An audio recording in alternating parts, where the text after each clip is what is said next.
एक दिन हजरत इब्राहिम अलैहिस्सलाम अपने घर में सो रहे थे। रात के गहरे अंधेरे में उन्होंने ख्वाब देखा। अल्लाह रब्बुल आलमीन उन्हें फरमा रहे हैं, ए इब्राहिम, तुम अल्लाह के नाम पर कुर्बानी करो। यह ख्वाब देखने के बाद हजरत इब्राहिम अलैहिस्सलाम सुबह सवेरे उठे और अपना सारा माल व दौलत यतीमों और बेसहारा लोगों में बांट दिया। फिर अगले दिन हजरत इब्राहिम अलैहिस्सलाम दोबारा अपने घर में लेटे हुए थे और फिर रात के पिछले पहर उन्होंने वही ख्वाब दोबारा देखा। अल्लाह रब्बुल आलमीन उन्हें फरमा रहे थे, ए इब्राहिम, तुम अल्लाह के नाम पर कुर्बानी करो। अगले दिन सुबह हजरत इब्राहिम अलैहिस्सलाम ने 100 ऊंट अल्लाह के नाम पर कुर्बान कर दिए, लेकिन फिर भी उन्हें दोबारा वही ख्वाब आया।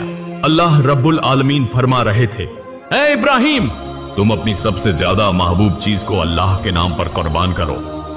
अगले दिन सुबह हजरत इब्राहिम अलैहिस्सलाम सोचने लगे, मेरी सबसे ज्यादा महबूब चीज क्या है। बहुत सोचने के बाद उनके दिल में ख्याल आया, मेरी सबसे प्यारी चीज मेरा बेटा, मेरे जिगर का टुकड़ा इस्माइल है।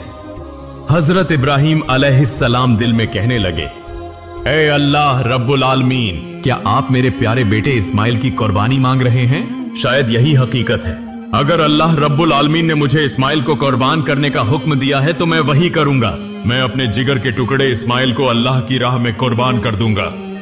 उसके बाद वह घर के अंदर गए। हजरत इस्माइल अलैहिस्सलाम को बुलाकर कहा, ए मेरे जिगर के टुकड़े इस्माइल, मैं एक जगह दावत खाने जा रहा हूं, तुम भी मेरे साथ चलो। बाप की बात सुनकर हजरत इस्माइल अलैहिस्सलाम बहुत खुश हुए। जल्दी से अपनी वालिदा के पास दौड़े और खुशी भरे लहजे में बोले, अम्मी जान, अब्बू जान ने कहा है कि वह मुझे अपने साथ एक दावत में ले जाएंगे। अम्मी जान, आप मेहरबानी फरमाकर मुझे गौसल करा दें और मेरे नए कपड़े पहना दें। आज मैं अब्बू जान के साथ दावत में जाऊंगा। अम्मी जान, मुझे बहुत खुशी हो रही है। बीबी हाजिरा कुछ देर खामोश रही। फिर उन्होंने हजरत इब्राहिम अलैहिस्सलाम के पास आकर पूछा, इस्माइल कह रहा है कि आप उसे दावत खिलाने के लिए ले जा रहे हैं, क्या यह सच है? हजरत इब्राहिम अलैहिस्सलाम ने फरमाया, हाँ यह सच है।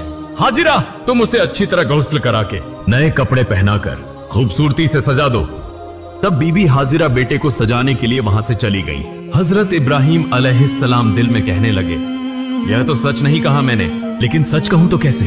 बेटे को कुर्बानी देने की बात कैसे कही जा सकती है? अगर वह यह बात सुन ले तो डर के मारे भाग जाएगा। और हाजिरा को कैसे बताऊं? वह एक औरत है, उसका बस एक ही बेटा है, उसके दिल का खजाना, जिगर का टुकड़ा, आंखों का तारा। यह बात सुनकर तो वह होश खो बैठेगी।